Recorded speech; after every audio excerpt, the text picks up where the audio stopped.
Tu cerebro al desnudo. Aprende a aprovechar tu cerebro al máximo. Con el neurocirujano Osman Salazar y el emprendedor Ignacio Verges. Puedes conocerles mejor en tucerebroaldesnudo.com.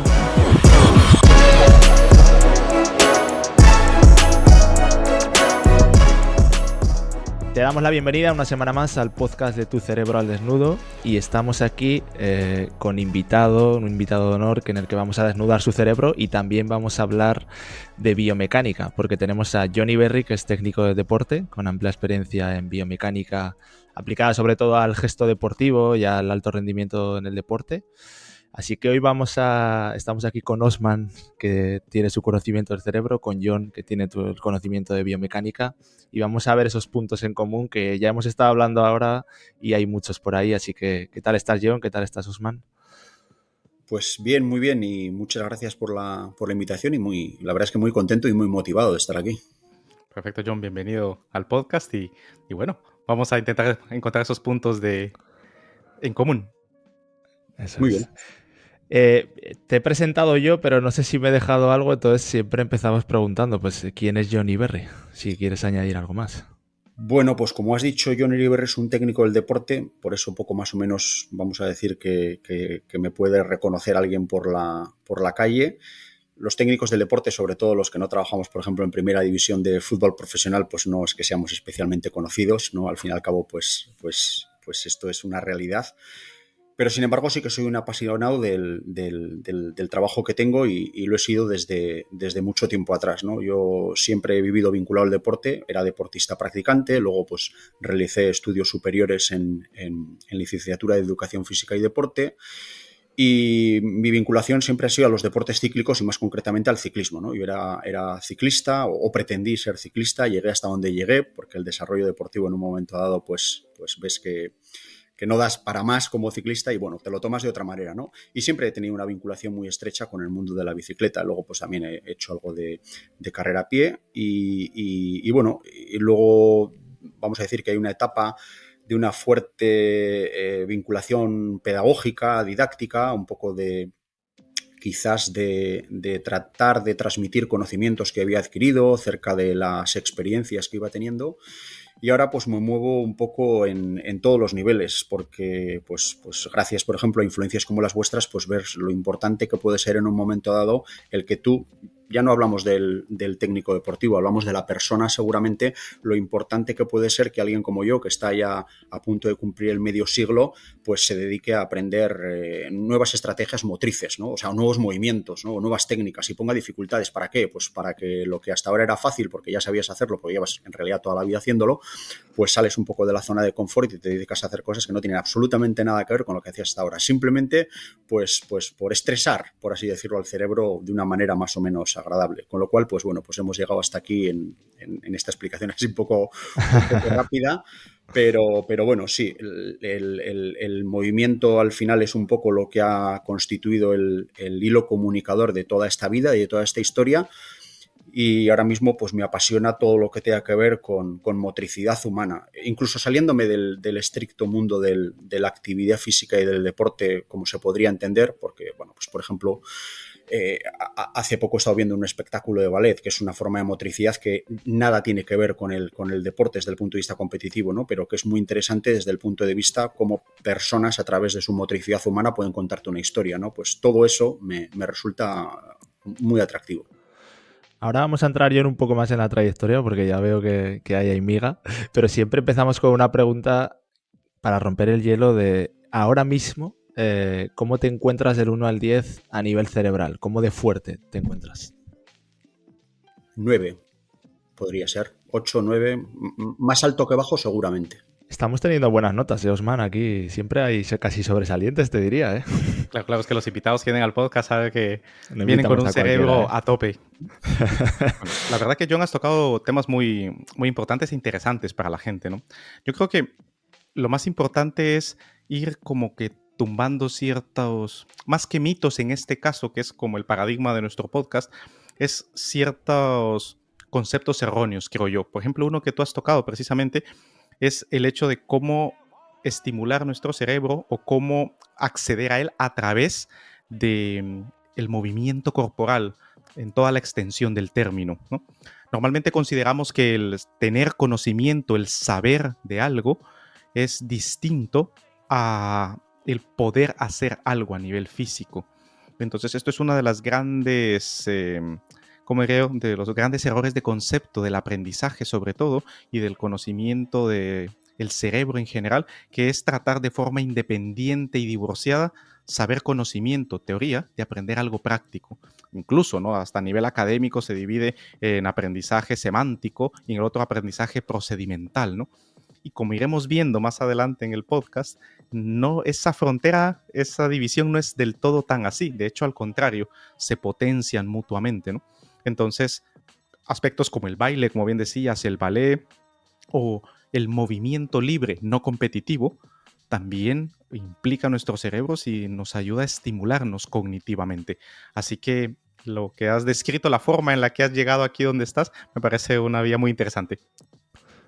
A mí me gustaría entrar un poco más en esa trayectoria de... Obviamente has dicho que primero entiendo que soñabas con ser deportista profesional, ciclista concretamente, o te gustaba en algún momento de tu vida, te gustó, pero ¿en qué momento das ese salto o te hace ese clic de decir, ostras, le veo una importancia a la biomecánica, al movimiento, y empiezas a adentrarte en eso y a formarte y a meterte en ese mundo?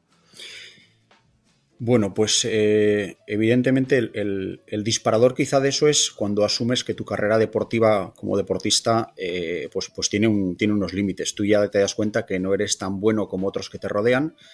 Yo no sé si por fortuna o por poca fortuna alrededor mío compitiendo, ya desde bien pequeños había muchos ciclistas que han conseguido grandes logros deportivos de nivel internacional. Entonces, claro, eso con el paso del tiempo te acabas dando cuenta de que claro, yo era imposible que fuera tan bueno como ellos porque eran muy buenos ya entonces, ¿no? O iban a ser muy buenos, con lo cual, pues ahí te das cuenta que te apasiona, pero vamos a decir que cambias un poco de paradigma y dices, bueno, yo ya no voy a trabajar de ciclista, sino que voy a trabajar para los ciclistas, por expresarlo brevemente, ¿no? Y pues lógicamente al principio con la especialización universitaria y los trabajos que vas haciendo, pues empiezas a entrar en contacto con ciclistas incluso de tu época, que ellos iban a ser ciclistas profesionales y tú lo que estabas intentando es ayudarles en esa tarea desde el punto de vista técnico. Y al principio pues aterrizas de la manera más sencilla, ¿no? Con técnicas de planificación del entrenamiento, de metodología, de evaluación y bueno, un proceso de tecnificación deportiva, ¿no? Ampliamente entendido. El problema es que en determinado momento, allá por el año, finales del año 90 y tantos, el ciclismo estaba en una situación extremadamente convulsa desde el punto de vista del dopaje. Era el momento de los escándalos más grandes, desde el año 96, 7, 8, ahí empezaron a suceder cosas en el ciclismo, o quizá se manifestaron cosas en el ciclismo que prácticamente ponían en tela de juicio tu trabajo profesional, ¿no? Por una parte, porque te podías ver envuelto en un asunto de dopaje, como le habrá pasado quizá a gente, ¿no? Sin quererlo ni beberlo, pero estabas en el momento no apropiado, en el sitio equivocado y evidentemente pues tu prestigio profesional puede llegar a verse gravemente afectado. Y luego, por otra parte también, porque desde el punto de vista de entrenamiento, te dabas cuenta que por mucho que tú hicieses las cosas de manera correcta y trabajas de la manera más adecuada posible, veías que otros ciclistas te pasaban otros ciclistas, quiero decir, a los cuales tú entrenabas, te pasaban por la derecha y por la izquierda porque evidentemente había un uso masivo de determinado tipo de sustancias contra las cuales no se podía competir porque la trampa estaba ahí, ¿no? Entonces llega un momento en el que me saturé, por así decirlo, de que poco más o menos pues parecería el payaso del circo, ¿no? Me imagino que esta vivencia la habrá tenido mucha gente o muchos técnicos como yo, que en un momento dado pues tomaron una decisión y no otra, ¿no? Y en ese momento me di cuenta que había una cosa muy interesante y un área no excesivamente trabajada, o prácticamente no trabajada en nuestro entorno más cercano y a nivel internacional también con bastantes carencias, que era la biomecánica aplicada al ciclismo, ¿no? Desde el punto de vista del gesto, no sabíamos por qué la gente se lesionaba, no sabíamos qué es lo que tenía que hacer para dejar de lesionarse, había mucha, vamos a decir, leyenda acerca de las cosas que había que hacer, pero había muy poca ciencia acerca de lo que había que hacer y bueno, pues empecé a través de un pequeño proyecto de investigación a meterme ahí en el año, pues insisto, finales del 90 y muchos o principios del 2000. y prácticamente de la actividad científica investigadora a la actividad profesional pues fue casi un salto prácticamente natural, porque lógicamente como no había nadie que podría dar respuestas a muchas de las respuestas que había, a muchas de las preguntas que había, pues lógicamente tuve trabajo, por así decirlo, casi sin darme cuenta, porque bueno, lo que era en principio una pasión, un interés, se convirtió en un trabajo de una manera muy, muy natural, y fruto de ello pues bueno, han surgido otra serie de cuestiones que me han llevado hasta el día de hoy, pero en esa línea, ahí fue un poco el cambio y por eso. La verdad que hay un aspecto importante en la tecnificación de prácticamente todo lo que hacemos, ¿no? Es decir, antes cualquier deporte que se practicase, el ciclismo incluido, había, como bien dices, muchas ganas, mucha voluntad por una parte, quizá mucho deseo y mucha sustancia que llegara a, no diría que a obstaculizar, pero como que a difundir realmente qué era técnica, qué era entrenamiento, qué era realmente una adecuada formación, una adecuada preparación de lo que significaba un simple dopaje, ¿no? De forma similar está pasando ahora con el cerebro, tardíamente, ¿no? Podríamos decir que los movimientos corporales erróneamente pudieran interpretarse como que son más sencillos, ¿no? Porque es algo que vemos y que entendemos y que es algo más fácil de sistematizar, nada más lejos de lo contrario, ¿no? Una técnica adecuada, sea por ejemplo en el ciclismo, en cualquier deporte de alto rendimiento, artes marciales, etcétera, etcétera, requiere de un estudio profundo de precisamente lo que tú comentabas, la biomecánica aplicada al deporte o a una actividad concreta. Hoy por hoy estamos caminando sobre esos mismos pasos a nivel del cerebro, ¿no? Es decir, específicamente qué cosas son las que hay que estimular, de qué manera hay que estimular para poder mejorar y potenciar nuestras capacidades cognitivas. Vamos una generación atrás a este respecto, sistematizando esa información. Ahora vemos, por ejemplo, que hay para salir a correr, por ejemplo, hay plantillas en las que están perfectamente personalizadas para tu peso, para tu forma corporal, si tienes una extremidad un poco más larga, un poco más corta, etcétera, etcétera, ¿no? Entonces, la tecnificación de la actividad deportiva y del movimiento en general es una de las principales razones por la cual los atletas hoy por hoy están alcanzando y superando esos hitos que antes se consideraban imposibles para la humanidad, ¿no? Y que está solo que empieza, ¿no? Porque evidentemente ese proceso de fusión entre la humanidad y la tecnología está solo empezando. Sí, respecto a lo que dices, me estaba viniendo ahora mismo a la cabeza un poco el mensaje de el mens sana in corpore sano. No es precisamente reciente, es algo que viene de muchísimo tiempo atrás. De alguna manera sabíamos o teníamos conciencia de que había que desarrollar las dos cuestiones de manera paralela, pero tal y como dices, luego viene lo que es el cambio cultural, por así decirlo, de la gente, ¿no? Y ese mens sana in corpore sano se quedaba en una especie de leyenda hueca en el cual dices, bueno, sí, pero ¿y esto cómo se hace? ¿Y qué pasos estamos dando para ello? Pues probablemente ninguno. Es un lema como el que puede utilizar cualquier marca comercial deportiva que se supone que te está estimulando pero en realidad lo que te estimula es para que compres ese material deportivo fundamentalmente, ¿no? A través de... Pero sí, lo que dices es cierto, ¿no? Y también me ha venido a la cabeza pues un poco las recomendaciones que existen hoy en día desde el punto de vista de los modelos de aprendizaje, ya sean los difusos, los concentrados, y la relación que tienen con la actividad física, ¿no? Y cómo la actividad física de alguna manera sirve para, de alguna manera, simular el efecto del sueño en algunos casos, ¿no? Permite entrar en fases difusas del pensamiento para aquellas ideas que de alguna manera has trabajado de manera muy focalizada puedan ordenarse, puedan de alguna manera meterse dentro de cierto ecosistema y que les podamos dar sentido, ¿no? Entonces, según vas sabiendo de estas cuestiones, cada vez te vas dando más cuenta que no se puede hablar de una actividad prácticamente diferenciada, sino que, como decías tú, es todo un uno y de alguna manera, pues bueno, tiene diferentes funciones o diferentes versiones de interpretación, pero en realidad el órgano siempre es el mismo. Sí, yo creo que para entrar en materia, para unir nuestros campos, por ejemplo, clarificando un poco lo que dices, específicamente la actividad eléctrica en el cerebro cuando meditamos con cierto tipo de meditación, por ejemplo, se identifica y se sabe en qué estado estamos, ¿no? Entonces, si estamos más despiertos o un poco más dormidos o precisamente en ese estado que justo está entre uno y otro, ¿no? Un estado modificado de la conciencia. Estados parecidos se alcanzan mediante actividades extenuantes de cualquier tipo, el deporte incluido, lo que mencionabas, ¿no? Cierto tipo de actividad física concreta, cierto tipo de ejercicio puede inducir una actividad cerebral muy parecida al sueño, muy parecida a la meditación, que ayuda a reorganizar cognitivamente el contenido de información del cerebro, ¿no? Ayuda a que sea más fácil transferir información de un área a otra, ayuda a que sea más fácil consolidar esa información, lo que llamamos memoria, y ayuda también a poder alcanzar más nuevas ideas o ideas que están más lejos de lo que estamos buscando, lo que llamamos creatividad y, si se aplica en un contexto específico, innovación incluso, ¿no?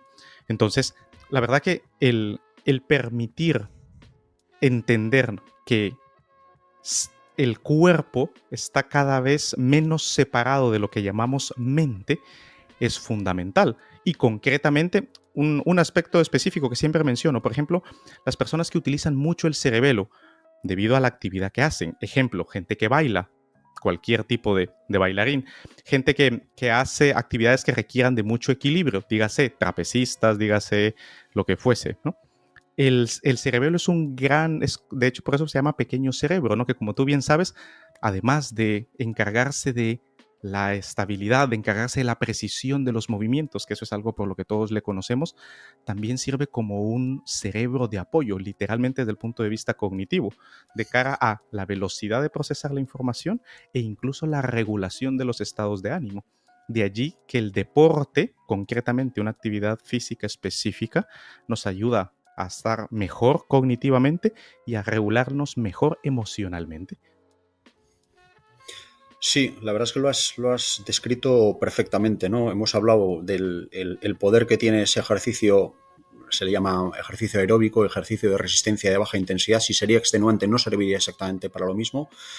Y bueno, yo creo que hay gente que esto lo practica de una manera muy natural y bueno, pues se va a dar un paseo, pues por el monte, sube un poco, baja, de alguna manera cambia un poco de ambiente.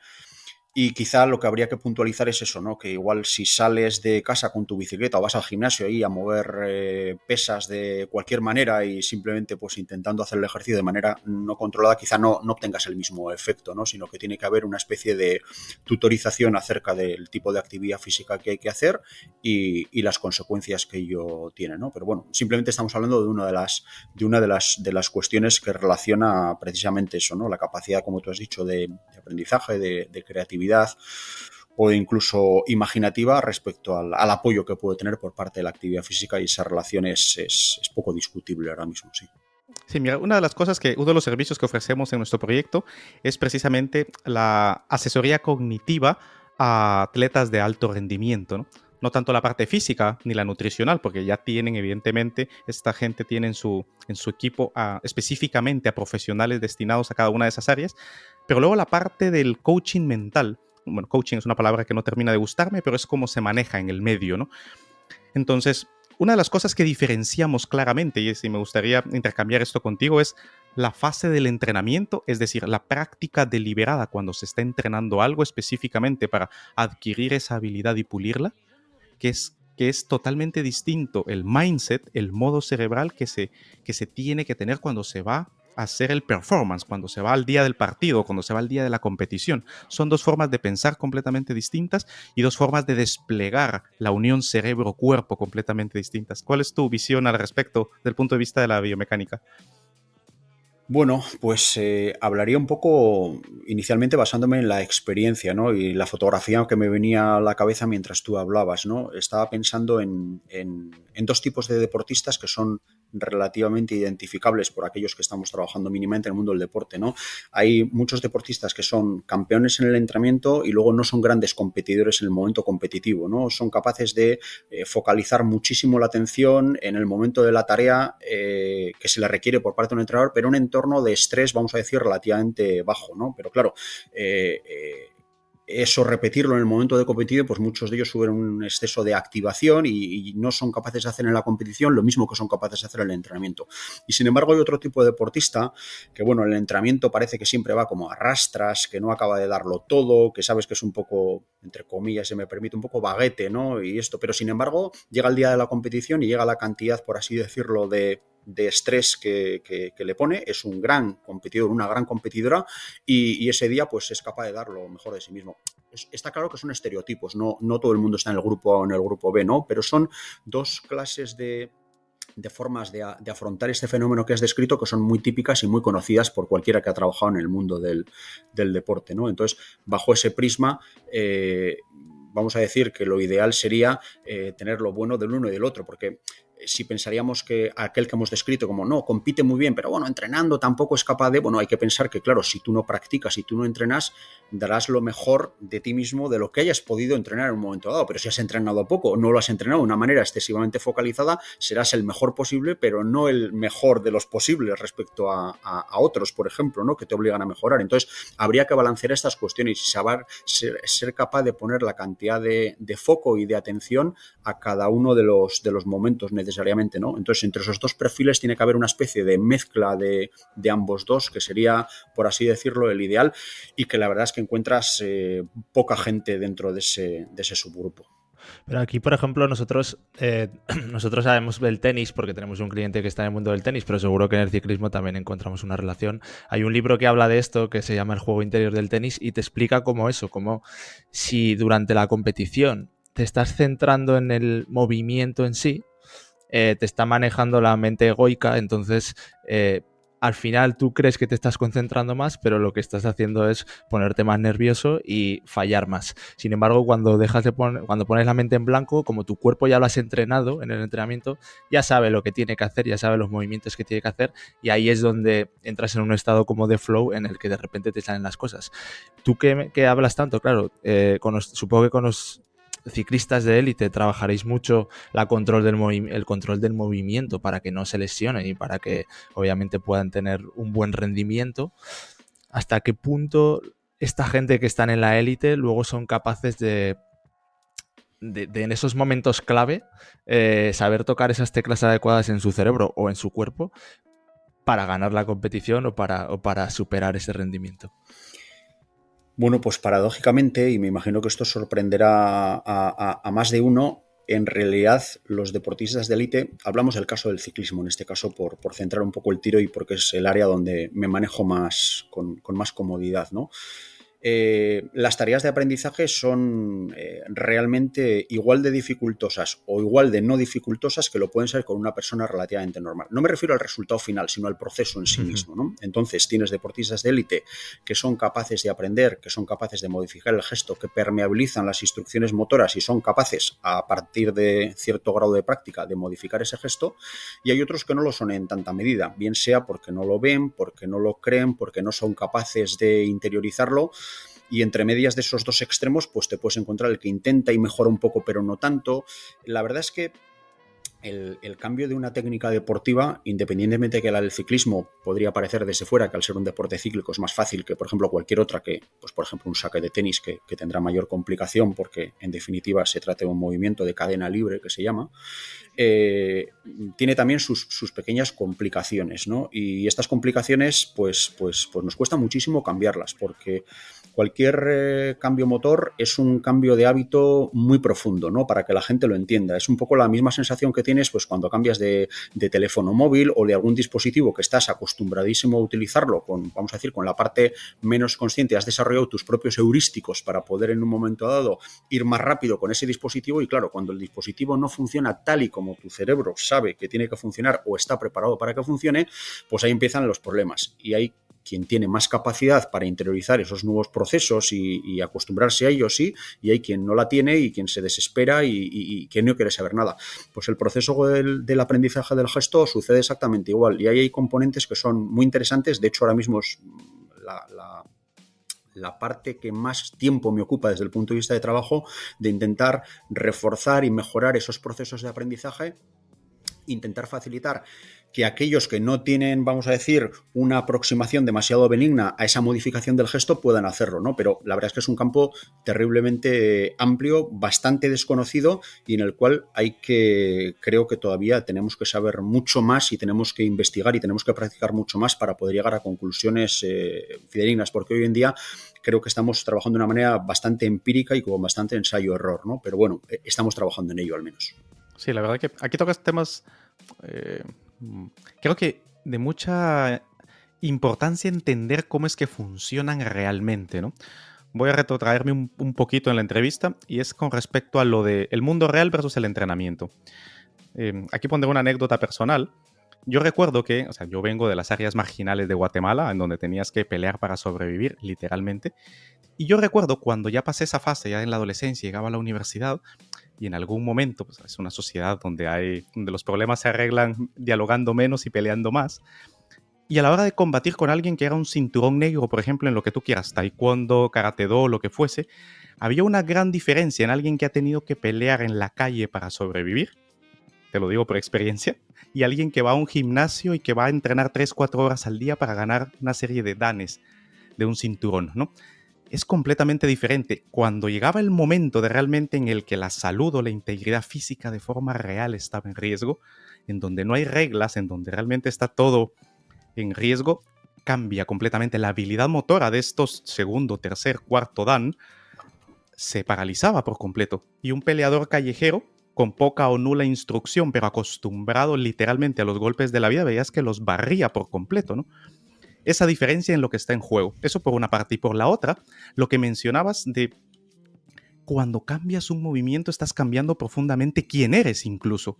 De hecho, hay estudios de resonancia magnética funcional de personas que han pasado de una actividad física a otra o de un deporte a otro, en que no solo cambia su reconfiguración ósea, ligamentaria, muscular, metabólica, que eso hasta cierto punto lo podemos entender y lo damos por lógico, pero poco nos ponemos a pensar de que cambia la estructura y función de nuestros cerebros, literalmente, qué tan reforzado o no está una vía de sustancia blanca que conecta un área del cerebro con la otra, cambia.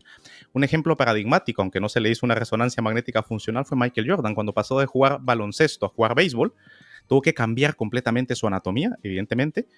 Y luego cuando vuelve, para aquellas personas que han visto el reportaje El Último Baile o The Last Dance en Netflix, el entrenador personal tuvo que ponerlo nuevamente a tono, ¿no? Y reconfigurar completamente ese cuerpo, porque es la forma de moverse, la masa muscular, músculos agonistas, antagonistas, etcétera, etcétera. Pero la moraleja que quiero dejar aquí es que más allá que la parte metabólica y la parte ósea, muscular, biomecánica propiamente dicha, también hay una reconfiguración a nivel cerebral y que es la combinación de ambas las que da el resultado final. Y la facilidad o predisposición para que sea más fácil la una que la otra es lo que da estos perfiles diferenciados que tú mencionabas antes. Aquellas personas que captan el cambio inmediatamente y lo adaptan y lo demuestran, y aquellos que les cuesta un poco más. Y claro, y seguramente ahí, os pregunto, también influirá mucho la genética, ¿no? La constitución de esa persona, tanto a nivel físico como a nivel cerebral, va a hacer que, por ejemplo, movimientos, o sea, cambiar ciertos movimientos para una persona resulten mucho más difíciles o incluso, no lo sé, pero puede llegar hasta que sea imposible hasta ciertos niveles, ¿no? Yo oyéndole a Osman y a ti, Osman estaba hablando de una etapa, vamos a decir, previa, pero en todo caso adulta, y tú estás hablando de la circunstancia del nacimiento, por así decirlo, ¿no? Hay una etapa muy importante en la parte central y que tiene muchísimo que ver con el trabajo que nosotros hacemos actualmente con los adultos, ¿no? Cuando nacemos con una serie de reflejos, de alguna manera, que vamos integrando a lo largo de los primeros meses de vida. Prácticamente los reflejos neonatos están integrados antes de los 12, 15, 18 meses. Bueno, pues depende de diferentes espacios, ecosistemas, pero bueno, tiene que haber un momento en el cual esos reflejos estén integrados.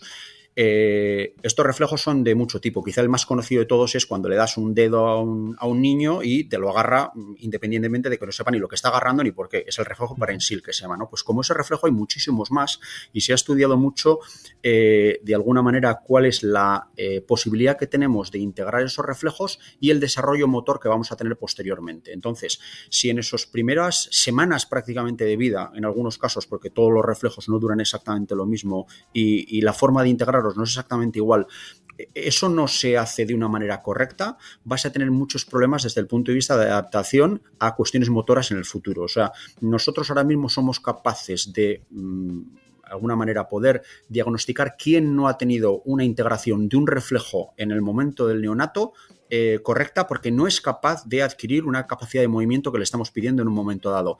Y eso no tiene prácticamente retorno. Podrá mejorarlo, podrá disimularlo quizá, pero no tiene una gran capacidad de aprendizaje porque es como si le faltara un trozo de instalación de software y sin ese parche no puede hacer lo que le estás pidiendo o va a tener que trabajar muchísimo más que otro que tenía eso integrado, ¿no? Uno que es muy, muy relacionado con lo nuestro es el reflejo de extensión de piernas. Cuando los niños los dejas apoyados en la parte, vamos a decir, baja de la cuna, cuando todavía no son capaces o casi no se pueden sentar por sí mismos, están tumbaditos, pues uno de los reflejos es apoyar a los niños contra la parte baja de la cuna, digamos, y hacen una extensión de piernas de tal manera que se empujan hacia arriba, ¿no? Se deslizan sobre su propia espalda, ¿no? Pues ese reflejo de extensión de piernas y de comprensión de lo que es el movimiento tan sencillo, es decir, todos sabemos extender las piernas.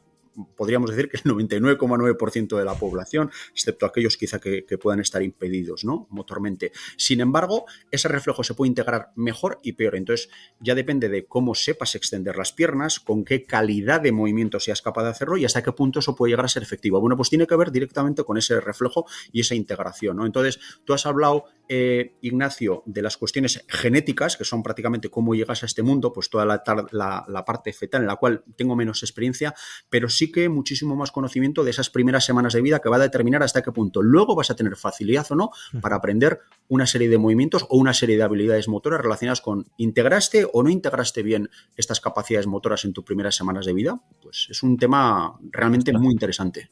Joder. Mira, sí, has tocado un tema muy interesante en la Facultad de Medicina, cuando estudiaba Medicina y pasábamos la parte de neurología infantil, siempre hacíamos bromas de aquellos quienes podían bailar mejor o peor y le dijo, tú no has gateado cuando eras bebé, ¿no? Entonces, siempre se hacía porque precisamente esto que tú mencionabas, este tipo de reflejos cuando se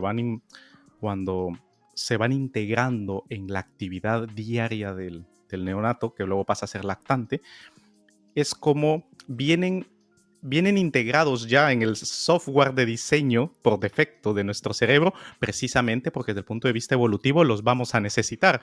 Cogerse de la madre para no caerse, eso lo vienen haciendo los primates desde hace mucho, ¿no? Y lo mismo con los movimientos alternantes, por ejemplo. En aras, en algún momento le dio a la civilización en que los niños caminaran pronto y se les compraban estas sillitas que cada país tiene distintos nombres, ¿no? En la que montas al niño y que tiene ruedines, entonces el niño va caminando, todavía no soporta su peso, hay unas rueditas que lo sueltan. Te dicen, bueno, el niño ya va caminando, ¿no? Lo que no se tomó en cuenta es toda la serie de pasos que se pretendían ahorrar, también se estaban ahorrando en conexiones cerebrales para ese niño que le iban a servir más adelante para hacer cualquier actividad física futura en su vida. Por ejemplo, este tipo de personas que cuando le pides que hagan movimientos alternantes te levantan el brazo y la pierna del mismo lado porque no saben configurar el movimiento alternante, por ejemplo, ¿no? Entonces, cosa que el niño gatea y gatea automáticamente alternando el movimiento, porque si no sería incapaz de desplazarse, por ejemplo, ¿no? Es algo que ya trae instintivamente de forma innata para poder adherirse al mundo que lleva, para que luego pasar de esa posición a sentarse y luego intentar cogerse y ponerse erguido y andar, ¿no? El intentar ahorrar pasos a nivel biológico del desarrollo también supone intentar hacer atajos a nivel cognitivo y ambos nos pasan factura. Por eso todos estos términos como el brain hacking o todo lo que lleva la palabra hacking es algo que detesto, porque es como que te da la idea de que te puedes ahorrar todo el esfuerzo, todo el paso y pasar de la letra A a la letra Z obviando todos los pasos intermedios, y eso es imposible de hacer y no es deseable hacerlo porque no habrá el andamiaje cognitivo, estructural, fisiológico, cerebral que lo sustente. Lo mismo a nivel cognitivo que a nivel deportivo. Sí, dos cosas que me vienen muy relacionadas con esto, ¿no? Ejemplos prácticos que quizá puedan resultar útiles para la gente. Una de las cosas que hago desde no hace mucho tiempo es pretender aprender a hacer un golpeo de golf correctamente, porque es un deporte que es muy ajeno a mí. Jamás lo he practicado en el pasado, nadie de mi alrededor creo que lo haga, sin embargo, bueno, pues ha surgido la posibilidad y digo, bueno, puede ser interesante ver un poco cómo una persona como yo de cercana al medio siglo pues puede aprender ese movimiento, que es un movimiento complejo, sobre todo si lo quieres hacer bien y con una necesidad de precisión terrible. Bueno, pues el ejemplo que quería poner, por ejemplo, cuando empieces a aprender, la pelotita te la levantan del green, de lo que es la hierbita, para que esté más en el aire y que seas más capaz de meter el palito debajo y que puedas levantarla. Bueno, pues yo le preguntaba al monitor, ¿no? Y digo, ¿esto que hay que utilizarlo siempre, nunca o algunas veces? Y no me dio una respuesta que me convencería demasiado acerca de si había que utilizarlo siempre, nunca o algunas veces, ¿no? Porque claro, lógicamente con el elevador de la pelotita por encima de la hierba, todo era mucho más sencillo y el resultado era muchísimo mejor. Pero claro, eso no se corresponde con la situación real, porque tú cuando vas jugando en el campo no puedes levantar la pelotita siempre que tú quieras en un momento dado, ¿no? Sino simplemente pues cuando te tienen que recuperar la pelota de un out o lo que fuera. Entonces, yo lo que he deliberado es que paso de una situación más simple a una más compleja. Empiezo siempre a jugar con la gomita, que me sirve para practicar otra serie de cuestiones y para ver si todo lo que he hecho antes de que golpear la pelotita está correctamente hecha en función del lanzamiento que hago, pero siempre termino golpeando en hierba durante muchísimo más tiempo y me olvido. Entonces, es un poco, por poner un ejemplo como el del taca-taca, que le llamamos aquí, que decía Osman, ¿no? Entonces, bueno, tienes que aprender, a veces necesitas facilidad para aprender una serie de cuestiones, pero quizá que lo que quede en el cerebro, por así decirlo, dentro del pozo de lo que has podido aprender, que sea la situación real con todas las dificultades, sobre todo para que no te caigas a casa pensando que como has levantado la pelotita del green y le has pegado 20 veces bien,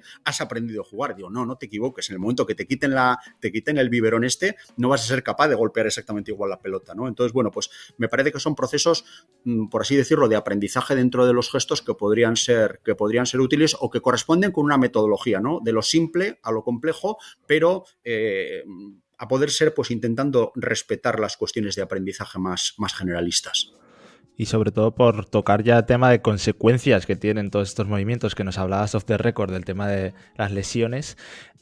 Nos decías, claro, que muchos deportistas tienen lesiones por no controlar bien sus movimientos, y supongo que hay momentos ya en los que estás en la élite que hay que ser muy preciso.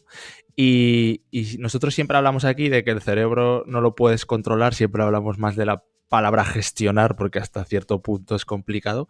Y te quería preguntar hasta qué punto puedes controlar tus movimientos para evitar lesiones y para todo, ¿no? Pues es una pregunta muy, muy interesante y que no tiene una respuesta excesivamente cerrada, ¿no?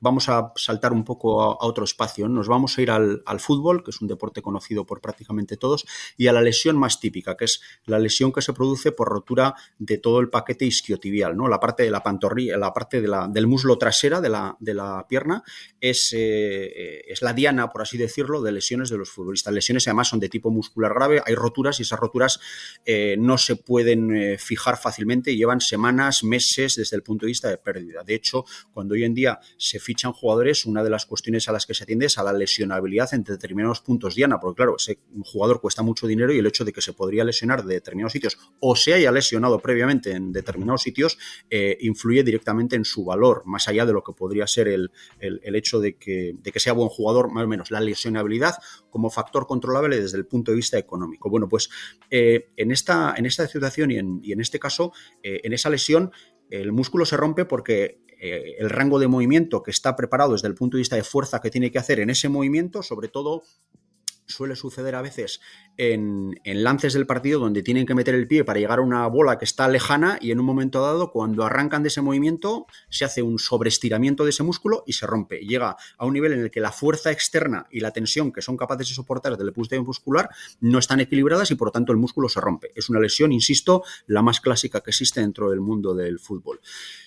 Cuando se hace un refuerzo, hasta ahora lo que se utilizaba en las técnicas de rehabilitación era pues, bueno, intentar reforzar el músculo desde el punto de vista que sería capaz de soportar más tensión y poder conseguir que esa cicatriz que ha quedado dentro del músculo sea lo suficientemente buena como para, de alguna manera, soportar al menos la misma carga previa a la rotura. Pero, sin embargo, en los últimos tiempos lo que se está haciendo desde el punto de vista de la readaptación y del trabajo de los readaptadores es intentar quizá no tener la misma cantidad de fuerza, sino ser capaz de aplicar esa cantidad de fuerza en un momento determinado concreto de alta incertidumbre, en el cual al jugador se le obliga a hacer ese ejercicio de fuerza, pero donde no puede tener toda su atención en simplemente hacer una máquina de gimnasio donde la situación está totalmente controlada. Ya tenemos los mismos niveles de fuerza que antes y por lo tanto el músculo no se va a romper. Yo no, pero seguramente no se rompió porque el nivel de fuerza era bajo o porque ahora sea más bajo de lo que era antes, sino simplemente porque en una situación de incertidumbre no era capaz de activar este músculo de la manera que hubiera sido necesaria.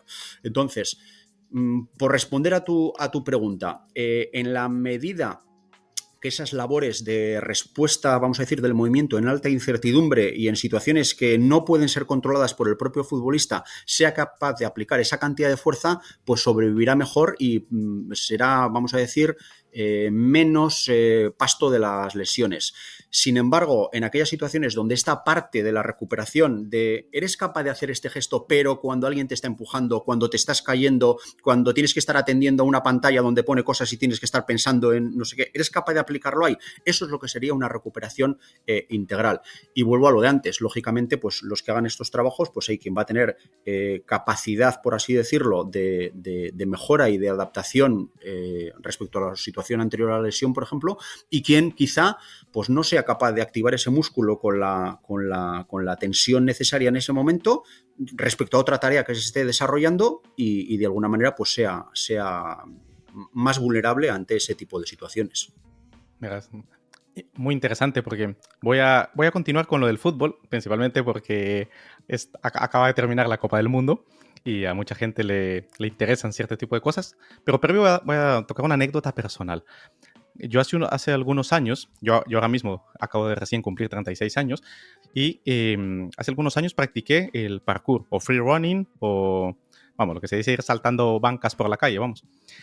Y ya tenía más de 30 años, sabía perfectamente que mi cuerpo no estaba para nada entrenado para esto, y decidí comprarme un librito, y el librito decía The Physics of Free Running, la física del parkour, ¿no? La física de correr libremente.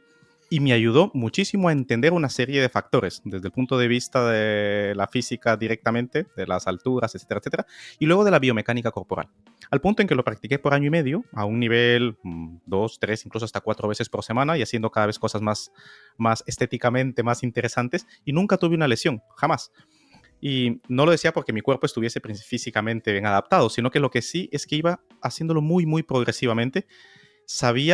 Identifiqué los principios para practicar eso, que era lo que debía construir, y luego nunca hice nada más que algo que yo sintiera que estaba en mi punto físico o psicológico de quiebre. Yo sabía que en el momento en el que me atacara el miedo era algo que no debía de hacer porque me iba a romper, lo mismo desde el punto de vista físico, ¿no? Y creo que ese es el punto de equilibrio que es difícil encontrar para la mayoría de personas que entran en alguna actividad deportiva, ¿no?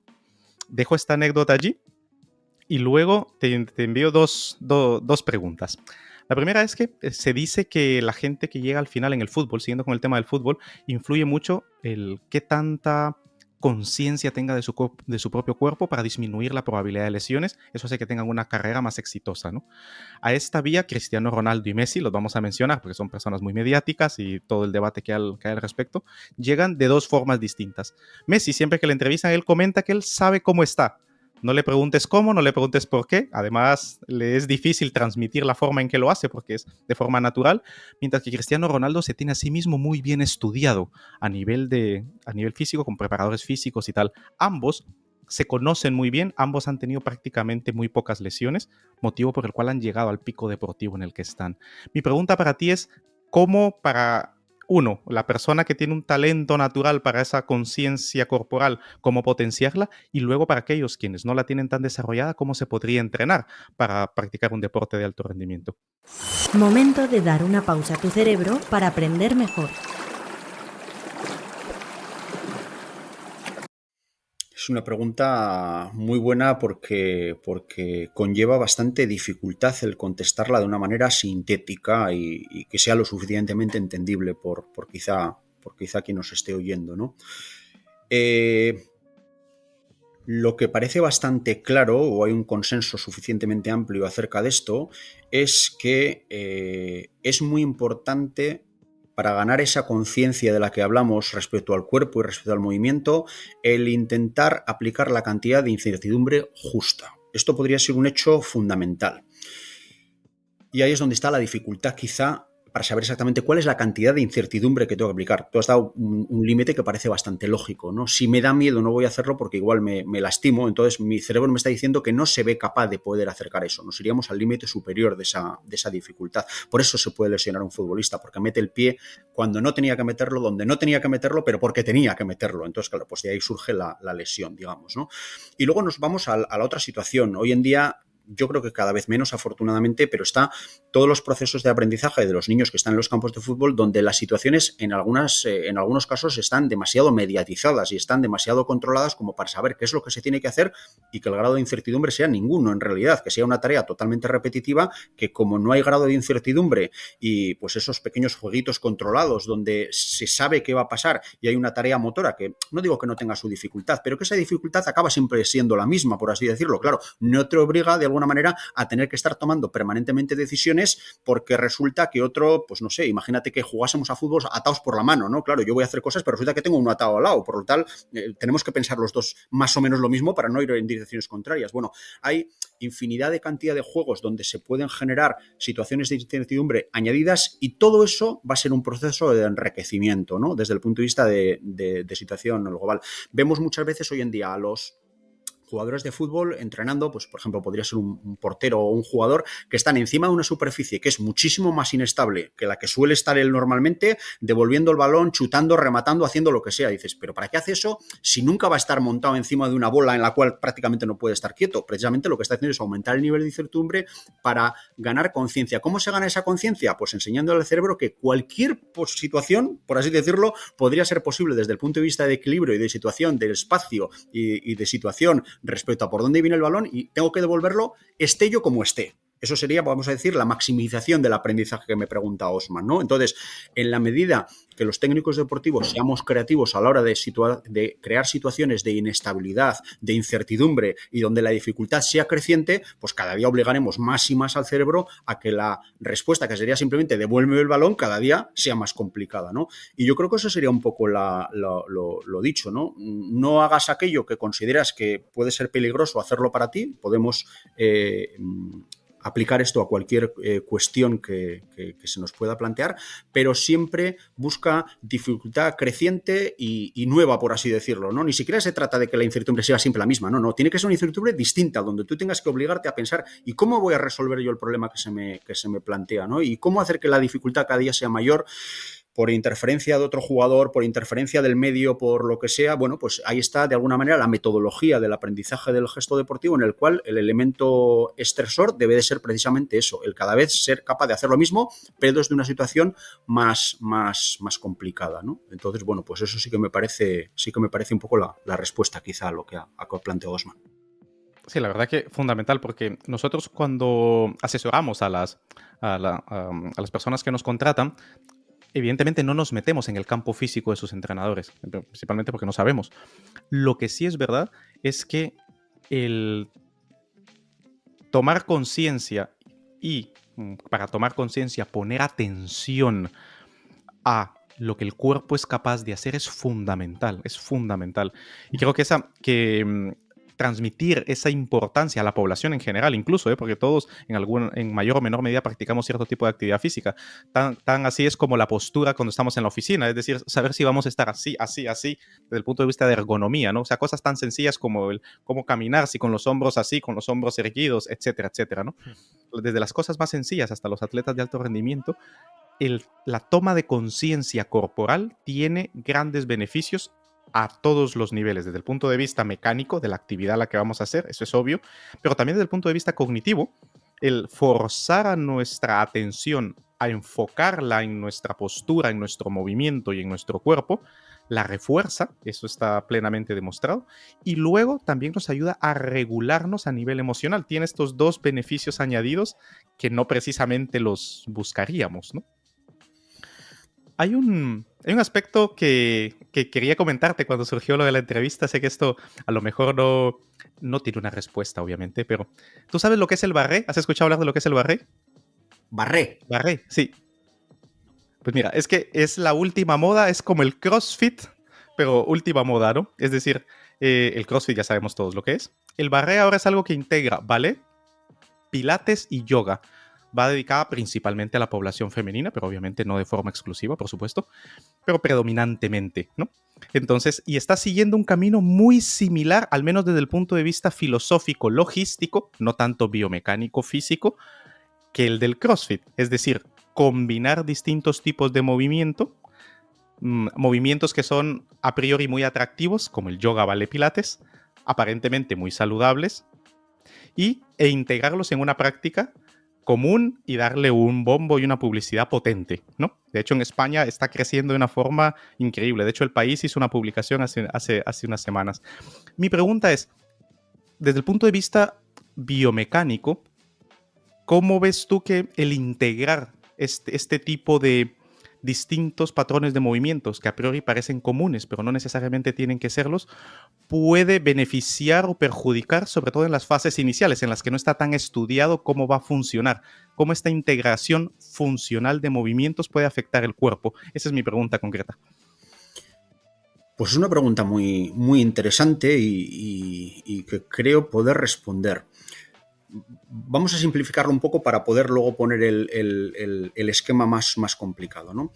En un gimnasio tradicional, un gimnasio de fitness, de los que me imagino que todos hemos conocido, hay una distinción muy importante del ejercicio que puedes hacer. El ejercicio de peso libre, que se llama mancuernas, barras, discos, y luego están las máquinas guiadas. Esto, que a cualquier profano le podría parecer más o menos lo mismo, tiene una diferencia muy importante, y es que en el ejercicio guiado la seguridad a la hora de realizar el ejercicio es muy alta, el peso lo puedes soltar y se puede caer, pero en realidad es altamente probable que no te vaya a lastimar, no tienes que llegar a vamos a decir, a un gran nivel de control del propio movimiento, porque el movimiento se va a hacer solo, porque para eso está guiado y la máquina solo tiene una función, de extensión y flexión. Y esto tiene una serie de porqués, ¿no? El poder concentrar de alguna manera la cantidad total y aumentar el nivel de fuerza por encima de la fuerza útil, que llamaríamos. Claro, y ese mismo ejercicio, el hecho de hacer una prensa, por ejemplo, que es extender las piernas respecto a un peso, o levantar, por ejemplo, una barra con discos, desde el punto de vista sistemático estaríamos hablando de lo mismo, pero desde el punto de vista de activación del cerebro no tiene absolutamente nada que ver. De hecho, en el peso libre, cualquier deportista levanta significativamente menos peso del que lo hace en ejercicio guiado. ¿Por qué? Porque la incertidumbre ya aumenta. Claro, la barra se te puede caer para adelante, para atrás, hay una cuestión de equilibrio, tú no controlas izquierda y derecha, entonces, claro, podríamos decir... a mí como técnico me interesaría si alguien haría un trabajo muy integral desde el punto de vista de desarrollo de la condición física pensando en cuerpo y cerebro como una misma unidad, siempre lo mandaría a hacer pesos libres. Pero ¿cuál es el problema? Que tendría que hacer un trabajo de pesos libres con pesos muchísimo más moderados que lo haría si lo haría una máquina de peso guiado, ¿no? Entonces vamos a decir que tienen consecuencias distintas desde bases de funcionamiento que son netamente distintas. Entonces, ya aplicando esta especie de cuestión, pues desconozco el intríngulis quizá de esta nueva disciplina, pero si hablaríamos, por ejemplo, de los box de CrossFit y lo que se ve, pues precisamente hablamos de eso, ¿no? Hay ejercicios que están muy cerrados en cuanto a la posibilidad del movimiento que tengas que hacer y otros que son más libres. Bajo mi punto de vista, si lo que hablamos es una mejora de la condición física general, incluyendo la parte motora, cuanta más libertad de movimiento tenga ese movimiento, más enriquecedor va a ser. Va a obligar a que más cantidad de cerebro esté trabajando de manera simultánea para poder sacar adelante esa tarea motora, ¿no? Entonces, en función, por así decirlo, de esto, y desde un punto de vista muy holístico y muy de mejora de la condición física, físico y mental incluso, deberíamos de utilizar entornos de incertidumbre lo mayor posible. Y si lo que queremos es simplemente pues, mejorar, entre comillas, la fuerza bruta, la fuerza que no es consciente de, pues nos iríamos a ejercicios de menor, vamos a decir, complejidad técnica, llamémosle. Pero claro, yo lo que planteo es lo siguiente. El mundo del fitness ha simplificado quizá en exceso lo que es la actividad física. Evidentemente el moverse siempre va a tener una mejora desde el punto de vista de respuesta fisiológica al ejercicio y por lo tanto una mejora de tu condición física, resistencia, pero en algunos casos ha obviado una parte que es muy importante dentro de lo que es la actividad física y el deporte, y es precisamente todas esas situaciones de incertidumbre que en una situación de un deporte más o menos tradicional son inherentes al mismo, ¿no? Te puedes chocar con otro, tienes que esquivar, te tienen que quitar la pelota y claro, eso tiene una riqueza desde el punto de vista de motor y desde el punto de vista de dedicación que es muy interesante precisamente por el foco que le tienes que poner. Tú no puedes jugar un partido de futbito si no estás pensando en lo que estás haciendo. Sin embargo, tú puedes estar en el gimnasio pensando en cosas que no tienen absolutamente nada que ver con el gimnasio. Yo creo que esa situación es muy identificable. Entonces, quizá el problema del fitness no es que crea que lo hayan hecho mal. Ellos han construido un tipo de actividad física muy a las necesidades de la gente o de lo que la gente puede pedir. Esa exigencia de concentración de foco que has citado tú, Osman, en realidad tiene unas exigencias desde el punto de vista intelectual y cognitivo que son muy elevadas, más allá de las logísticas en sí mismas, ¿no? O sea, si tienes que irte a un escape room para pensar cómo corriendo o subiendo unas escaleras o lo que sea, tienes que hacer cosas, eso fatiga terriblemente, sobre todo porque tienes que estar permanentemente aprendiendo cosas y esas situaciones son un poco estresantes.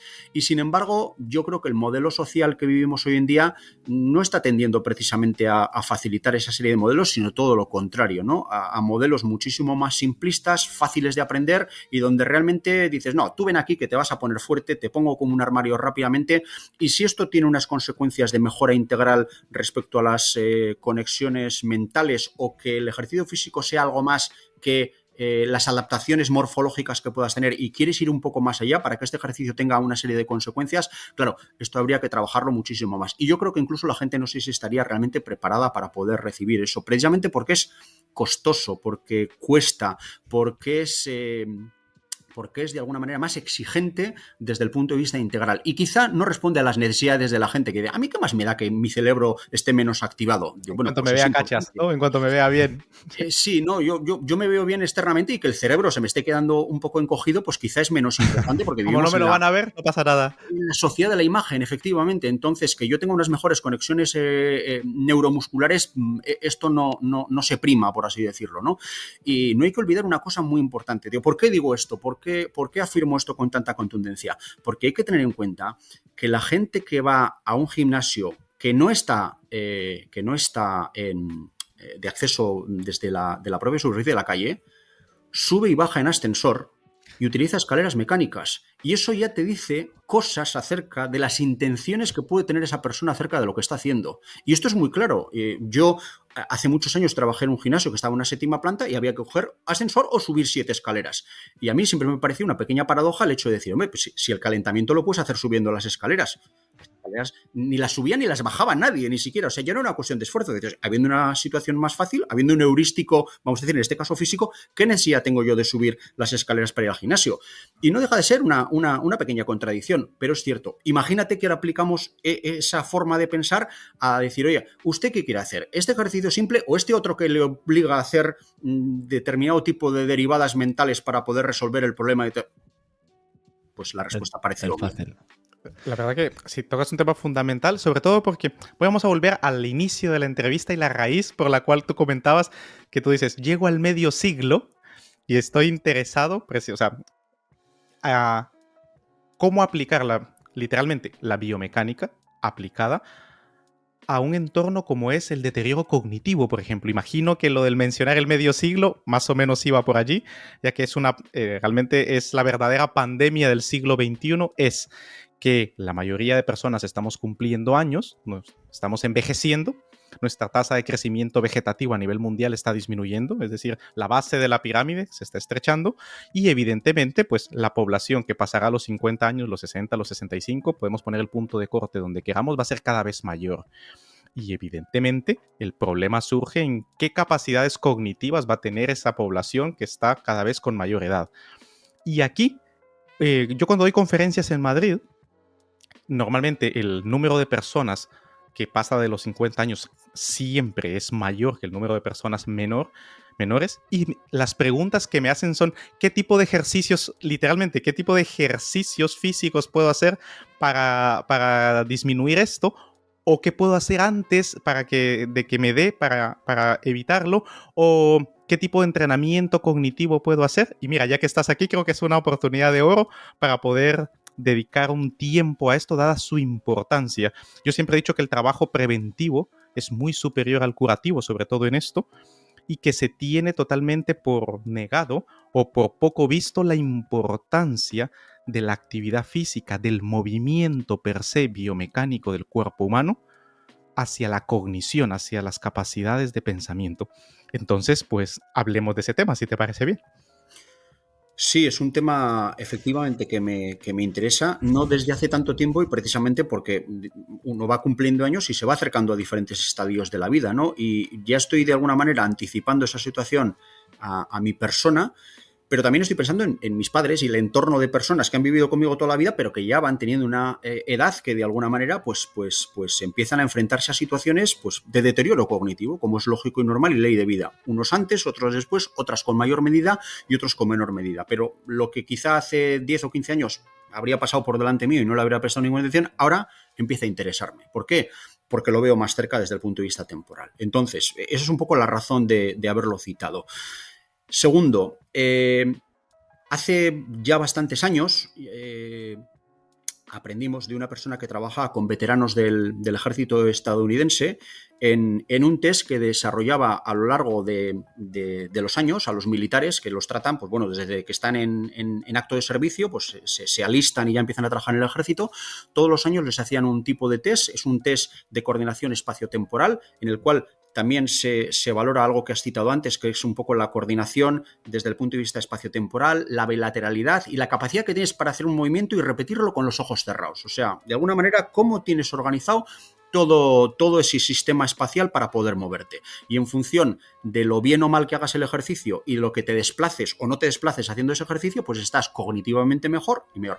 Hay una relación muy directa entre la posibilidad de desarrollar problemas cognitivos en el futuro y que ya con 30, 40 años empieces a no hacer demasiado bien ese test.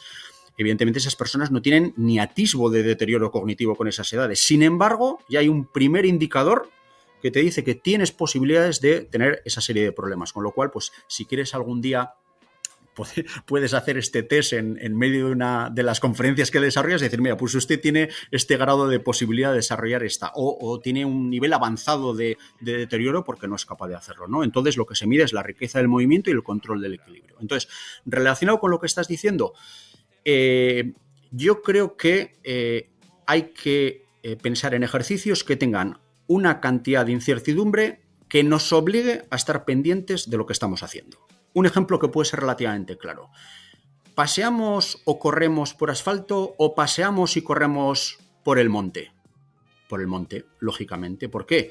Porque te obliga a estar pensando dónde tienes que estar poniendo el pie todo el rato. Porque el terreno es inestable, porque cada paso es diferente al anterior, porque vas cambiando de espacios, porque hay una serie de cuestiones que te obligan de alguna manera a estar más atento, ¿no? Hablo de una cuestión que puede ser básica, como es el desplazamiento humano y la motricidad, ¿no? Pero para que la gente lo entienda bajo ese punto de vista. Entonces, no existe ejercicio que sea más mágico o mejor que ningún otro, sino simplemente existen situaciones adecuadas a mí para yo tener que, de alguna manera, salir de, no sé si se utiliza bien el término a veces, no, de mi zona de confort motriz y obligarme a hacer cosas que me obligan a estar permanentemente atento, ¿no?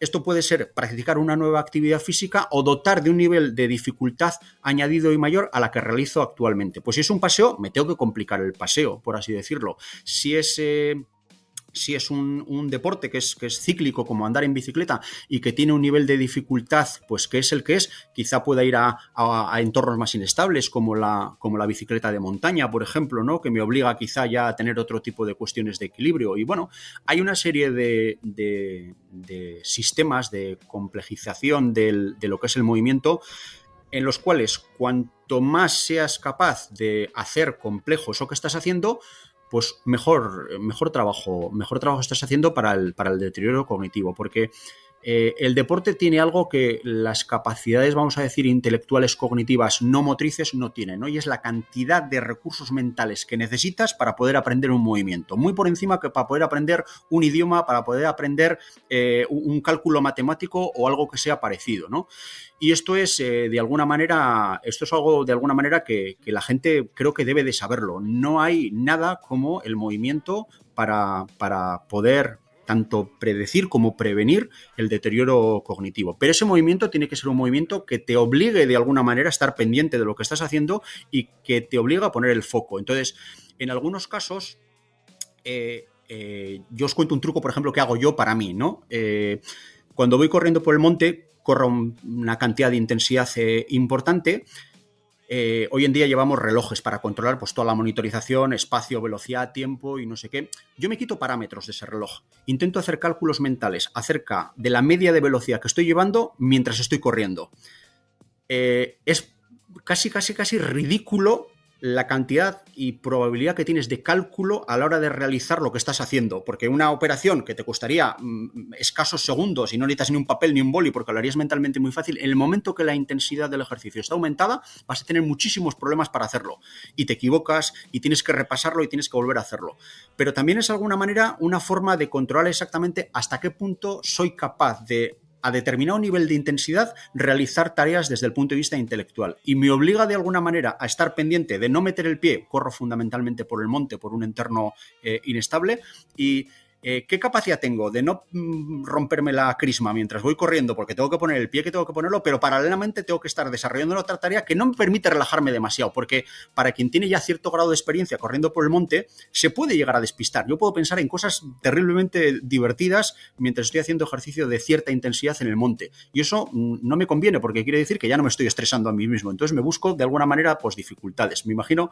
que en tiempos atrás, pues esto, pues cuando te perseguía un león o cualquier alimaña, pues no tenías que hacer este tipo de cosas, pero ahora de alguna manera, pues bueno, es un poco lo que vengo repitiendo varias veces, salir de esa situación cómoda que te permite hacer el ejercicio pensando en otras cosas y decir, no, piensa en lo que estás haciendo y oblígate de alguna manera a aquello que estés haciendo sea una forma de tener controlado el foco. Y eso es de alguna manera lo que yo le recomendaría a la gente. Haz algo que te obligue a estar absolutamente concentrado en aquello que estás haciendo, de tal manera que te puedas poner más dificultad en el caso de que te desconcentres. Eso sería desde el punto de vista físico y de desarrollo integral, creo que un buen consejo. Y a este punto, John, porque claro, hablabas por ejemplo del tema de correr, pero ¿hay algún deporte que funcione mejor que otro en el sentido de que te obligue a coordinar más partes de tu cuerpo? Por ejemplo, el correr se entiende que coordinas un poco todo, pero fundamentalmente vas con las piernas. El tenis, por ejemplo, juegas mucho más con las manos. ¿Se da casos de que haya personas que se hayan centrado tanto en un deporte que se les pueda ver deterioro cognitivo en otras partes, más imprecisión en otras partes de su cuerpo? Claro, porque las habilidades desde el punto de vista motriz son muy diferentes, ¿no? Por una parte está la interpretación del espacio-temporalidad y mi cuerpo, lo que es el equilibrio, por así decirlo, y la interpretación respecto al entorno.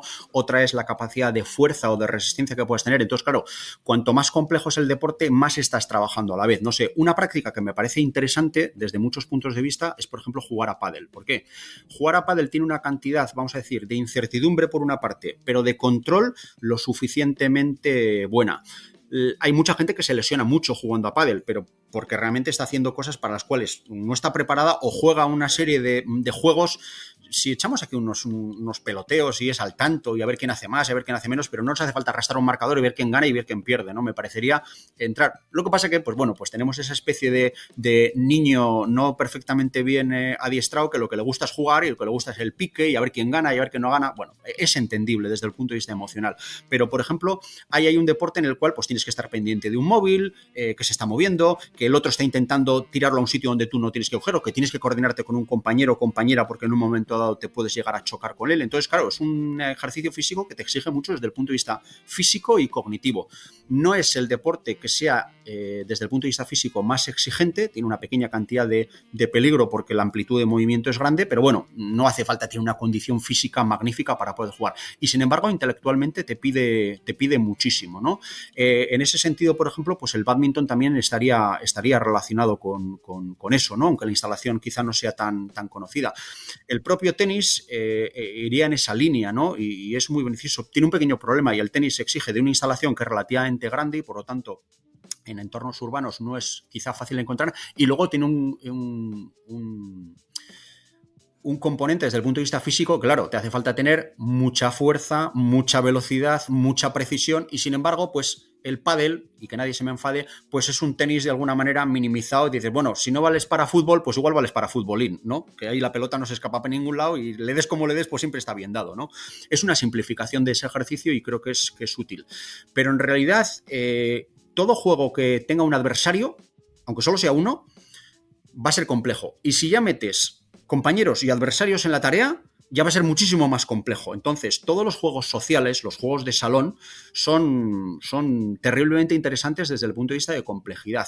Y si alguien dice, pero yo soy muy poco competitivo y a mí esto, pues entonces vete a bailar. Vete a bailar porque tiene un componente físico desde el punto de vista, vamos a decir, que es relativamente asequible para personas de edad avanzada, pero te obliga a coordinarte con un compañero o compañera en este caso para que los pasos pues vayan a la vez y obliga de alguna manera también. Entonces, yo a la gente lo que le diría que no se trata de ponerte un vídeo de YouTube y imitar los ejercicios en casa. Eso no tiene absolutamente ningún interés más que en casos de rehabilitación, por ejemplo, de un problema físico por el cual tengas que hacer ejercicios, pero desde el punto de vista de creatividad motora y de freno del deterioro cognitivo, eso tiene una riqueza que es muy baja, ¿no? Entonces, juegos de colaboración y de oposición en un entorno inestable. Eso sería el gol estándar de lo que podría ser una actividad física que nos obligaría a estar muy pendiente de ello. Y además tienen grandes niveles de fidelización. La gente se cansa mucho antes de la sala de fitness, por ejemplo, que de hacer un trabajo que haga de colaboración o oposición, porque de alguna manera resulta muchísimo más estimulante el enfrentarse a ese pequeño reto todos los días. La máquina del gimnasio no te reta absolutamente en nada, o es un reto que es muy poco estimulante en el tiempo. Sí, la verdad que es cuando la gente me pregunta, normalmente siempre clasifico en dos grupos. Y el primero es cuando ya tenemos la edad que sea, ¿no? No pongo una edad umbral, pero pongo lo de los 65 años porque es lo que Otto von Bismarck, cuando fundó la fecha de la jubilación, fue la que marcó y la seguimos utilizando hasta la fecha, ¿no? Entonces, cuando ya estamos allí, evidentemente no tenemos la potencia física que teníamos hace 30 años. Entonces, los principios generales vienen justamente, y estoy contento porque refuerzan justo lo que tú has dicho, o sea, tiene tu aval biomecánico. Lleva mi aval cognitivo, pero al llevar el tuyo biomecánico es mucho mejor. Siempre le recomiendo es que involucre la mayor cantidad de músculos corporales posibles, que muevan las 4 extremidades, principalmente que tengan un movimiento de coordinación, como bien dices, el baile, por ejemplo, que también influya en la planificación del movimiento y que tengan que inferir y predecir no solo sus movimientos, sino que el de alguien más. El baile, por ejemplo, tienes que inferir y predecir el movimiento del otro. Normalmente, cuando compites, ya sea con compañeros o con adversarios, también tienes que regularte a nivel emocional, que eso es implicar otra área más del cerebro. Entonces, tranquilamente, siempre les digo, que vayan a bailar y que luego se metan en una competición de baile, ¿no? Sobre todo porque en las academias de baile se van cambiando de pareja, entonces tienes que ir prediciendo ahora cómo son los movimientos de una persona con una biomecánica completamente diferente a la de tu pareja, quizá, o a quien conoces, ¿no?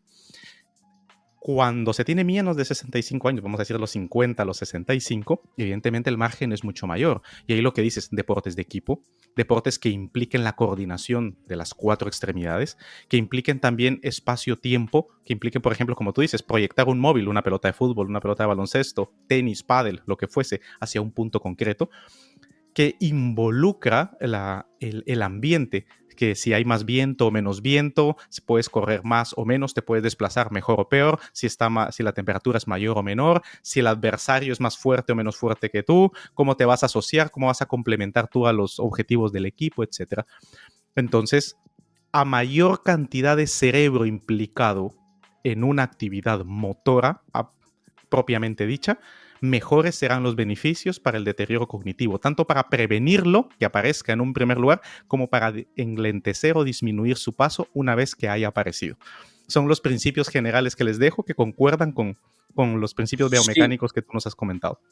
Por quizá poder un resumen que sea muy resumido de este consejo, a mí me parece... de alguna manera, el consejo que se le puede dar a la gente, si aquello que estás haciendo no te permite pensar absolutamente en ninguna otra cosa, funciona. Está muy bien. No estás haciendo poco trabajo, estás haciendo mucho trabajo. Si mientras estás haciendo eso puedes pensar en otra cosa que no sea eso directamente, quiere decir que tu nivel de estrés cognitivo motor es relativamente bajo. Entonces es una forma de saber... Cuando no divagas. Exactamente. ¿Estoy estresándome? No, estás pensando en el trabajo, en los problemas del entorno, la familia o cualquier otra cuestión. No. Si estás haciendo esto, si esto está sucediendo durante la actividad física, quiere decir que estás trabajando desde el punto de vista de utilización del cerebro de manera muchísimo menor, porque hay partes del cerebro que se pueden dedicar a otras cuestiones. Si estarías haciendo un combate de boxeo, eso no sería posible. No podrías ponerte a pensar en otras cuestiones porque evidentemente hay un castigo físico más que evidente, con lo cual no puedes ponerte a pensar en problemas de índole laboral cuando estás en un ring de boxeo, por ejemplo. Claro. Bueno, yo creo que esa es una buena medida. Si puedes pensar otra cosa, cámbialo. Y un poco para acabar, John, no sé si hay alguna pregunta más que te gustaría hacerle a Osman a nivel del cerebro que se te ha quedado en el tintero. Bueno, sí, podría hacerle bastantes. Una de mis preocupaciones, por así decirlo, o donde estoy encontrando una piedra de toque mayor desde el punto de vista de los trabajos que vamos realizando, es sobre todo la dificultad que tiene la gente en general o muchas personas de utilización, vamos a decir, de ese sistema de corteza prefrontal a la hora de poder aprender nuevas cuestiones. Hablamos de lo motor, pero podríamos hablar de cualquier otra, ¿no? Y claro, esto muchas veces yo no sé si se confunde con problemas, vamos a decir, actitudinales, podría confundirse, con problemas de nivel costo-beneficio, a la hora de decir me cuesta mucho, no lo hago, o simplemente con incapacidad, o sea, no valía para el desarrollo de esas tareas. ¿Hay algo que se pueda hacer para engrasar eso o de alguna manera facilitarlo? ¿O ese sistema de alguna manera que nos cuesta tanto activar y que consume tanta energía y que genera tanta fatiga a corto plazo, ¿hay alguna manera de, vamos a decir, facilitar su uso y evitar, por así decirlo, utilizar el disco duro y que eso sea menos duro de emplear por nosotros? Sí. A ver, como bien dice, la corteza prefrontal es la que es cognitivamente, desde el punto de vista metabólico, más demandante, la que más ATP, glucosa y oxígeno gasta. Es cara desde el punto de vista biológico.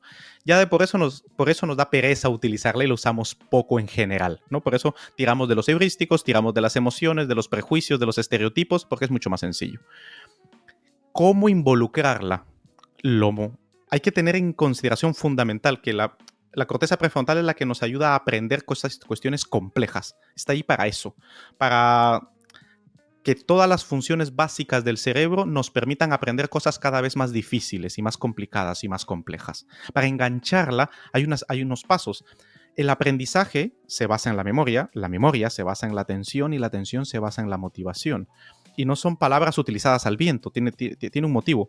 La motivación es todo aquello lo que te importa y lo que te importa realmente, y aquí está la clave, esa es la respuesta, porque vivimos en una sociedad en la que todos estamos prácticamente decepcionados de lo que nos rodea o estamos poco motivados en general o resignados a lo que nos toca vivir, en mayor o en menor medida, sobre todo la población joven, la población millennium, que tiene unas expectativas surrealistas, está francamente poco motivada, lo que les predispone a tener deterioro cognitivo a 30 años. Va a ser un problema de salud pública gordo el que vamos a tener.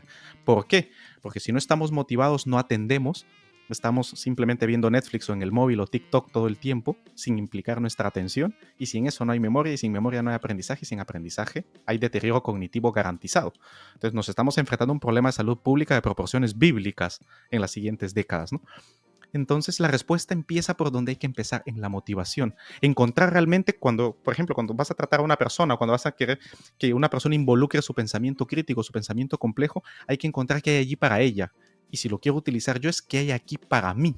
En ese momento de qué hay aquí para mí, es donde algo que en inglés se llama motivated reasoning, el razonamiento motivado, no motivado porque me guste, sino que motivado porque me conviene, porque hay algo aquí para mí, sesgado si tú quieres, no será del todo objetivo al inicio, pero por lo menos es decir, mira, es que si implicas esto, si valoras los pros y los contras, si realmente ves las cosas con más perspectiva, etcétera, etcétera, tendrá este beneficio directo para ti. Y luego hay que acercar esa motivación lo más cerca.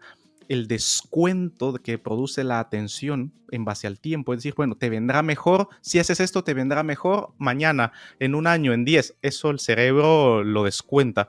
Es decir, que hay un efecto para mí aquí y ahora si yo hago esto de forma racional, ¿no?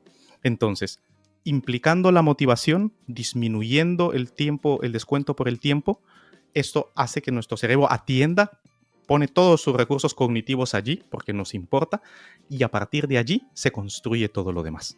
Así que la motivación y secundariamente la atención son la clave.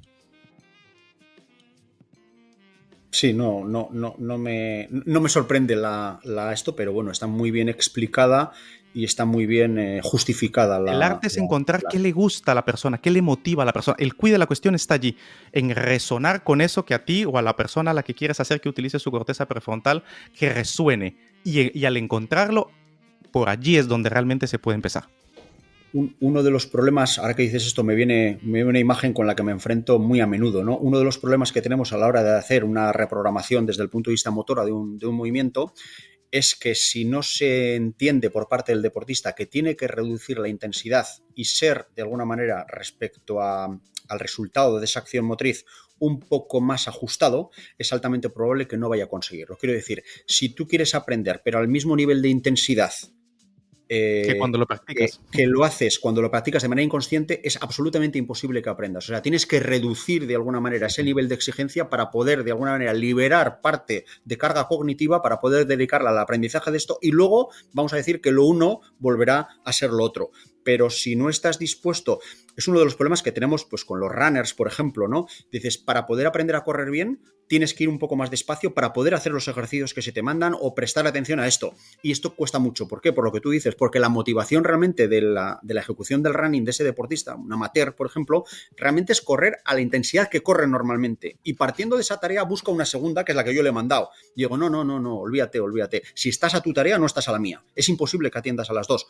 O te puede parecer que atiendes a las dos, pero realmente no lo has. Y es el mayor problema que tenemos, que la gente no mejora la realización de los gestos porque no está dispuesta a sacrificar intensidad y, por lo tanto, atención. Por lo tanto, pues bueno, lo que les decimos habrá que plantearlo de otra manera porque la motivación, pues no es lo suficientemente... A nadie no le gusta sentirse tonto. Ese es el...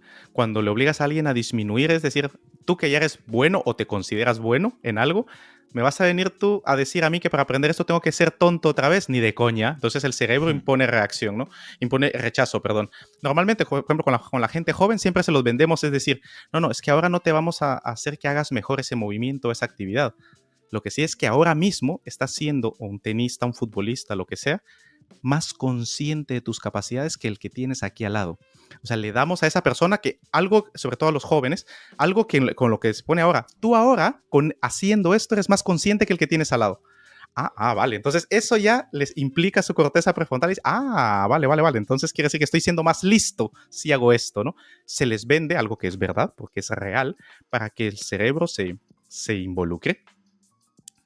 Y nada, John, para finalizar siempre tenemos una última pregunta, que es con la que cerramos cada podcast. ¿A qué le tiene miedo, John? ¿Su cerebro a qué le tiene miedo? Podría presumir de decir que he escuchado podcasts vuestros, pero no le había prestado nunca atención a esa pregunta. Igual la haya oído y no ha tenido mayor Como no era para ti, claro, por eso. Ha ido a traición. No a traición, no, porque si la hacéis a todos tenía que ser para ello, ¿no? Pero por lo que sea no la he traído en el guión. Pues si te digo la verdad, durante los últimos años de mi vida bebo mucho de fuentes filosóficas cercanas al estoicismo y me estoy convirtiendo en algo poco temeroso, entre comillas, de nada, ¿no? A lo que le temo no me acerco, pero de una manera totalmente, vamos a decir, por pura subsistencia, por así decir, ¿no? Entonces, bajo ese punto de vista, miedo, puedo tener los miedos que puede tener cualquiera, ¿no? Pero que luego lo razonas y dices, miedo a la pérdida, digamos, ¿no? La pérdida de un ser querido, por ejemplo, la pérdida de determinado tipo de facilidad que tenemos ahora mismo en la vida. Pero estoy ya planteándome, por así decirlo, el raciocinio de saber, vale, y si la hemos perdido, ¿qué? ¿Y ahora cómo actuamos? ¿Y ahora qué hay que hacer? O sea, de alguna manera preparo, por así decirlo, esa situación y me pongo en la situación mala. No por esto eres ni agorero, ni estás depresivo, ¿no? Al contrario, cualquiera que me conozca sabrá que no paso por persona ni lista, ni triste, ni nada por el estilo. Entonces, miedo... Pues puedo tener cierto grado de miedo a la incertidumbre cuando puede traer algo negativo, pero estoy preparado de alguna manera para abordar ese reto y sobre todo cuando son leyes de vida de las cuales no te vas a poder escapar. Entonces, no os puedo responder a la pregunta con mucha precisión porque en realidad vivo poco temeroso. Yo creo que con los años, esto quizá hace 10, 15 o 20 años os lo habría respondido de una manera totalmente distinta. Os habría dicho, tengo miedo a esto, y a esto, y a esto, y a esto. Tengo miedo a muchas cosas.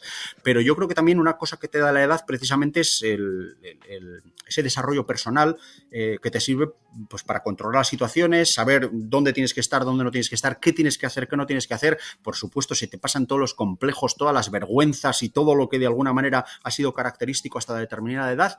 Y a partir de ese momento, pues te conviertes en una persona realmente, pues eso, con un planteamiento muy estoico, ¿no? De adaptación, de intentar estar lo mejor posible y saber que para estar lo mejor posible tampoco nos hace falta tanto, ¿no? Yo participo en este podcast y estoy encantado de la vida y bueno, y en realidad tampoco hemos tenido que hacer un grandísimo esfuerzo para ello, ¿no? Y sin embargo, para mí es una fuente de felicidad, pues muy alta, ¿no? Entonces, bueno, pues os quería agradecer la invitación. Y si me acuerdo de algo, pues os responderé por email acerca de que le tengo miedo. Pero creo que no, a poca cosa. Bueno, parece que tienes poco miedo. O sea, yo creo que te cuesta encontrarlo, así que es buena señal. Nada, agradecerte a nosotros. Ha sido un placer. Yo creo que aquí hemos chocado tu cerebro con el de Osman y vuestros conocimientos. Ha sido muy interesante. Y creo que se han tocado temas que espero que para la gente sean muy interesantes. Solo por acabar, aparte de darte las gracias, decirte si hay alguien que te está escuchando que quiere contactarte, ¿dónde te puede encontrar? Bueno, yo de alguna manera en la empresa donde desarrollo mis actividades se llama Custom 4Us o Custom4.us, que es un poco la marca comercial con la que trabajamos, y mandando un correo electrónico info@custom4.us para cualquier cosa en la que podamos ayudar, pues al menos lo intentaremos. Luego no sé si seremos capaces porque hay gente que nos llama y nos contacta para preguntarnos cosas que quizá no sabemos, pero bueno, le derivaríamos o le mandaríamos a un sitio donde podrían ayudarle más y mejor. Y nada, simplemente eso. Quiero darle las gracias a Joan Tubau, que es quien nos puso en contacto y me gustaría de alguna manera pues agradecerle también porque bueno, pues nos presentó, ¿no? Os presentó a mi persona. Y me parece que hacéis un trabajo brillante y muy interesante y a mí me gusta recibir las cerebrinas todo el día y leérmelas y bueno, de los 2 trabajos que tengo visibilizados que pedís, ya tengo uno prácticamente terminado, el de crear la propia narrativa y bueno, me resulta muy interesante. No lo he terminado del todo, pero ya estoy prácticamente en la experiencia final, o sea que casi lo tengo ya. Quería haberlo terminado para el podcast y digo, ¿qué más da? Si no lo he terminado no pasa nada. Bueno, pues si al final cuando lo termines quieres compartir experiencias, nosotros encantados, te atenderemos. Incluyes esta experiencia en la construcción de esa narrativa, que también viene bien. Eso es.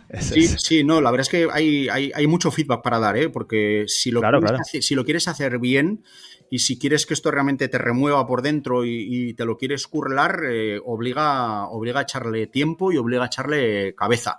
Y eso ya hemos comentado en este podcast que está muy de moda. Pero bueno, los que nos gusta complicarnos un poco la vida y darle una vuelta más al tornillo siempre que se pueda, pues lo haremos. Sí. Y para cuando queráis, pues contad conmigo.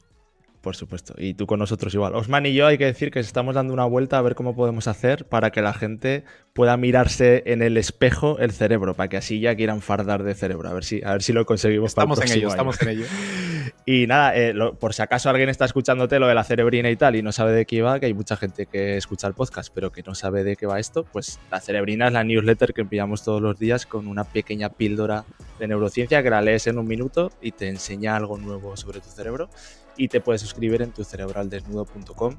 Dejaremos también los enlaces de John en la descripción de este capítulo por si queréis contactarle.